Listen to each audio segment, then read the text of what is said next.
Welcome to all of you dear students. Atul Pandey classes for general science. Students, पीछे हम लोगों ने मेंडली पीरियोडिक टेबल्स के क्लासिफिकेशन का बेस जाना, कैसे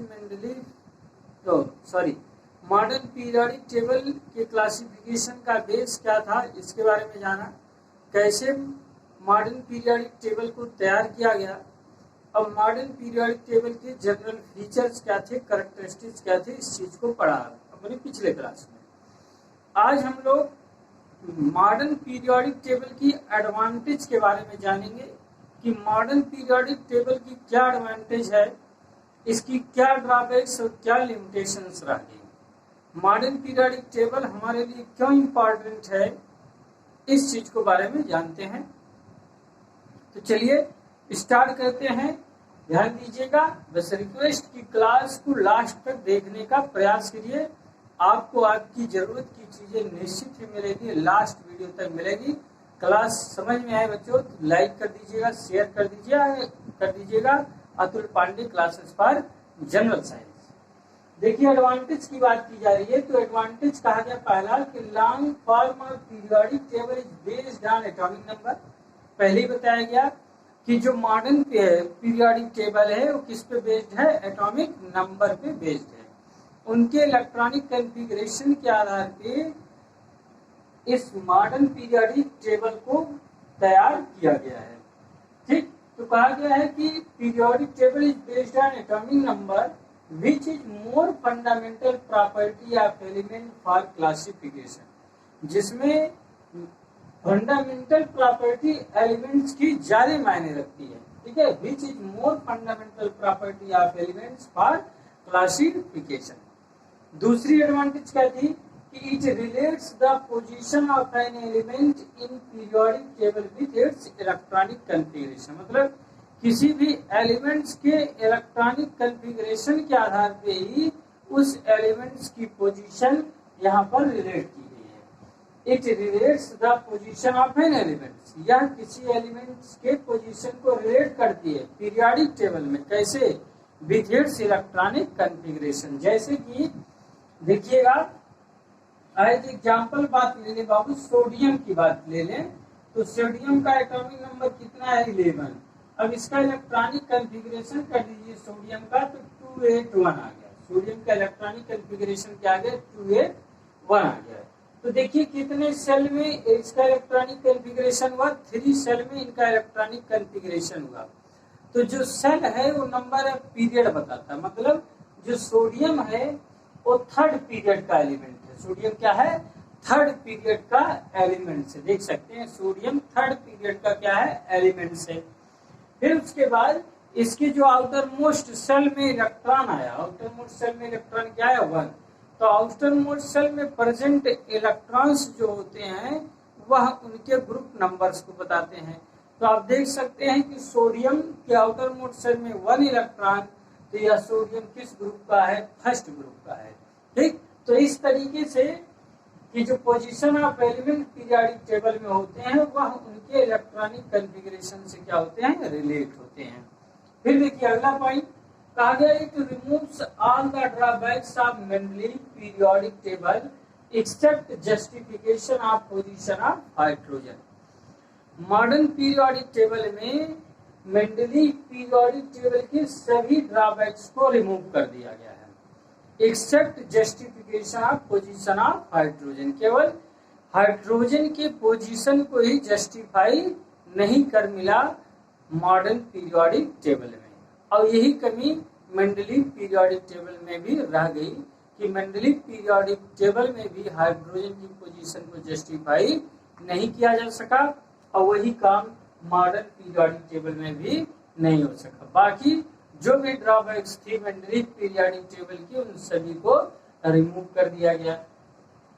फिर अगली प्रॉपर्टी कहा गया, it show graduation in properties of various elements along a period. ठीक है, कहा गया है कि it shows graduation in properties of various elements along a period. एक पीरियड के अलोंग चलेंगे तो एलिमेंट्स की प्रॉपर्टीज में ग्रेजुएशन होगा, मतलब एलिमेंट्स की प्रॉपर्टी में चेंज आपको शो देगी। ठीक है, मीन्स एलिमेंट्स की प्रॉपर्टी सिमिलर हो सकती है, किसी ना किसी एलिमेंट्स की प्रॉपर्टी में कुछ ना कुछ सिमिलरिटी या वेरिएशन पीरियड में चलने पर आपको दिखाई देगी।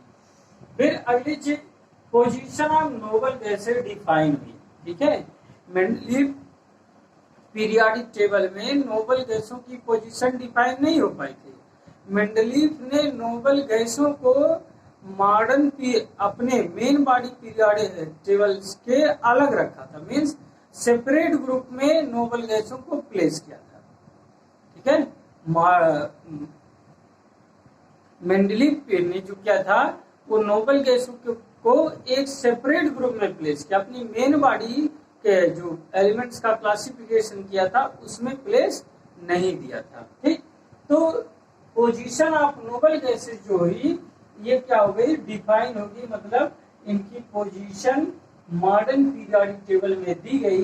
अब मॉडर्न पीरियोडिक टेबल में इनकी पोजीशन किस ग्रुप में दी गई, 18th ग्रुप के रूप में डिफाइन कर दी गई। ठीक है, 18th ग्रुप के रूप में पोजीशन ऑफ नोबल गैसों को डिफाइन किया गया, किसमें, मॉडर्न पीरियोडिक टेबल में, according to their electronic configuration, उनके इलेक्ट्रॉनिक कॉन्फ़िगरेशन के आधार पे। फिर देखिए, तो ये सब क्या था, drawbacks of Mendeleev periodic table थे, ये मेंडलीव पीरियोडिक टेबल के ड्रॉबैक्स थे। तो ये अभी चीज बताया गया कि इसने modern periodic table removes all the drawbacks of Mendeleev periodic table. Modern periodic table ने मेंडलीव पीरियोडिक टेबल के सभी ड्रॉबैक्स को रिमूव किया, except justification of position of hydrogen, केवल पोजीशन ऑफ हाइड्रोजन के जस्टिफिकेशन को छोड़कर। ठीक, तो position of noble gases define हो गई 18th ग्रुप में। पोजीशन ऑफ आइसोटोप्स डिफाइन हो गई, पोजीशन ऑफ आइसोटोप्स भी डिफाइन हो गई। मेंडलीव पीरियोडिक टेबल में आइसोटोप्स की पोजीशन नहीं डिफाइन हो पाई, क्योंकि मेंडलीव पीरियोडिक टेबल जो था वो एटॉमिक मास पे बेस था। मेंडलीव पीरियोडिक टेबल क्या था, एटॉमिक मास पे बेस था बच्चों। तो एटॉमिक मास पे बेस होने के कारण किसी एलिमेंट के आइसोटोप्स अलग ग्रुप में, अलग सेपरेट ग्रुप में चले जा रहे थे। ठीक, क्यों ऐसा हो रहा था, क्योंकि आइसोटोप्स के बारे में आपको पता है कि आइसोटोप्स क्या होते हैं, isotopes of same element having same atomic number but different mass number. किसी एलिमेंट के आइसोटोप्स जो होते हैं उन एलिमेंट के atomic number same but mass number क्या होते हैं, डिफरेंट होते हैं। जैसे कह दिया जाए कि हाइड्रोजन के 3 आइसोटोप्स हैं, 1H1, 1H2 और 1H3। तो यदि मेंडलीव पीरियोडिक टेबल में इनको प्लेस कर दिया जाए तो Mendeleev periodic table increasing order of atomic mass था, तो increasing order of atomic mass पे यदि प्लेस करें तो ये हाइड्रोजन की इन 3 आइसोटोप्स 3 ग्रुप में चले जाएंगे, 3 पोजीशन ले लेंगे, जो कि इनकी प्रॉपर्टीज से क्या हो जाएगा, डिसिमिलर, मतलब इनकी प्रॉपर्टीज को डिफाइन नहीं करता है। लेकिन मॉडर्न पीरियोडिक टेबल जब atomic number according to their electronic configuration के आधार पे जब किसी एलिमेंट की पोजीशन देने जाने लगी तो उस एलिमेंट के आइसोटोप्स एक सेम ग्रुप में क्या हुए, डिफाइन हुए, मतलब हाइड्रोजन के जो भी आइसोटोप्स थे वह एक ही ग्रुप में आए, कार्बन के जो आइसोटोप्स थे वो एक ही ग्रुप में आए। तो इस कारण ये भी क्या हुआ, जो ड्रॉबैक्स था मेंडलीव पीरियोडिक टेबल की ड्रॉबैक्स, उसको भी रिमूव किया गया, किसके द्वारा, मॉडर्न पीरियोडिक टेबल में, मतलब कि पोजीशन ऑफ आइसोटोप्स भी मॉडर्न पीरियोडिक टेबल में क्या होगा, वो डिफाइन हुआ। क्लास पसंद में आ रही, लाइक नहीं किए वीडियो को लाइक कर दीजिए, शेयर कर दीजिए, Atul Pandey classes part general science को ज्वाइन कर लीजिए, सब्सक्राइब कर लीजिए बाबू। ठीक, फिर देखिए अगली प्रॉपर्टी क्या कहा जा रहा है, there is no grouping of chemically dissimilar elements in same group. ठीक है, केमिकली डिसिमिलर एलिमेंट्स के लिए सेम ग्रुप में कोई पोजीशन नहीं थी।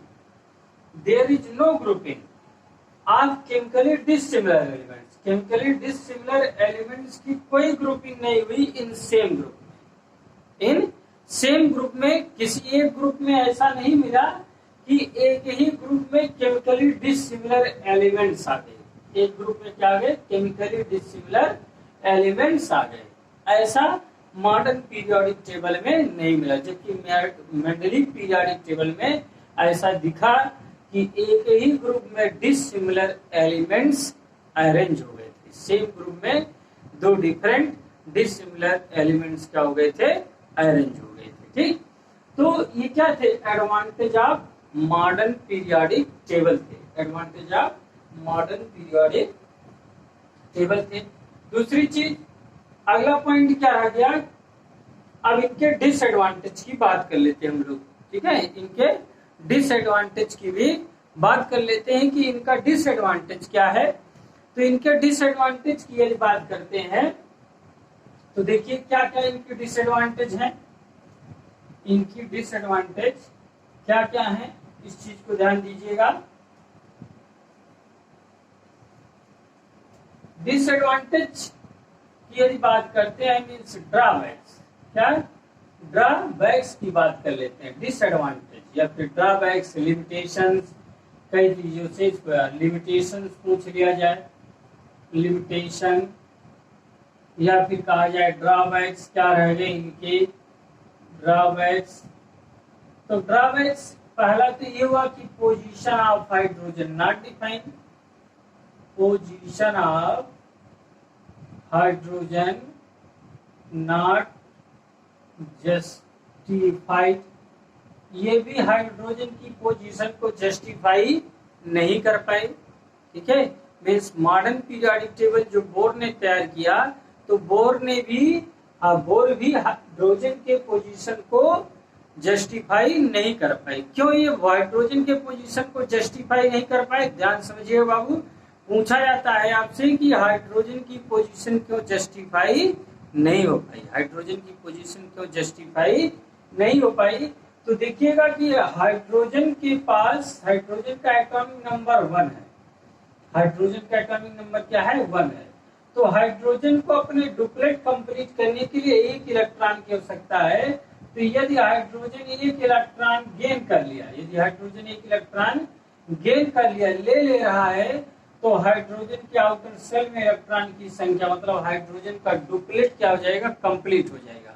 और जब हाइड्रोजन का डुप्लेट कंप्लीट हुआ तो यह नोबल गैस की तरह क्या हो जाएगा, बिहेव करने लगेगा। किसकी तरह बिहेव करने लगेगा, नोबल गैस की तरह बिहेव करने लगेगा। मीन्स जब एक इलेक्ट्रॉन ले लिया, जब एक इलेक्ट्रॉन ले लिया तो इसमें क्या हो जाएगा, निगेटिव चार्ज, क्या हो जाएगा, निगेटिव चार्ज हो जाएगा। और निगेटिव चार्ज हो जाने के कारण यह हाइड्रोजन गैस, ठीक है, ये हाइड्रोजन की श्रेणी में आ जाएगा। फिर यदि एक इलेक्ट्रॉन है और ये अपने इलेक्ट्रॉन को डोनेट कर दे, means hydrogen present with 0 electron, hydrogen 0 electron के साथ प्रेजेंट है, हाइड्रोजन क्या हो रहा है, 0 इलेक्ट्रॉन के साथ प्रेजेंट हो रहा है। तो ये क्या बनाएगा, पॉजिटिव चार्ज बना लेगा, मतलब इलेक्ट्रॉन को डोनेट करके। और जब इलेक्ट्रॉन को डोनेट करके पॉजिटिव चार्ज बना लेगा तो यह एक्ट एज एल्कली मेटल्स। ठीक, तो किसकी बात काम करेगा, ये एल्कली मेटल की तरह बिहेव करेगा। तो ये कहा गया कि हाइड्रोजन डुअल नेचर शो करेगा, एक तो हाइड्रोजन्स की तरह बिहेव करेगा और एक एल्कली मेटल्स की तरह। तो हाइड्रोजन की तरह बिहेव करने का मतलब कि यह एक इलेक्ट्रॉन गेन कर सकता है, और एल्कली मेटल की तरह बिहेव करने का मतलब यह इलेक्ट्रॉन डोनेट करके पॉजिटिव चार्ज बना सकता है। तो इन्हीं कारण से position of hydrogen not define in modern periodic table. फिर दूसरी ड्रॉबैक्स की बात आ जाती है, there is no place, there is no place for lanthanide,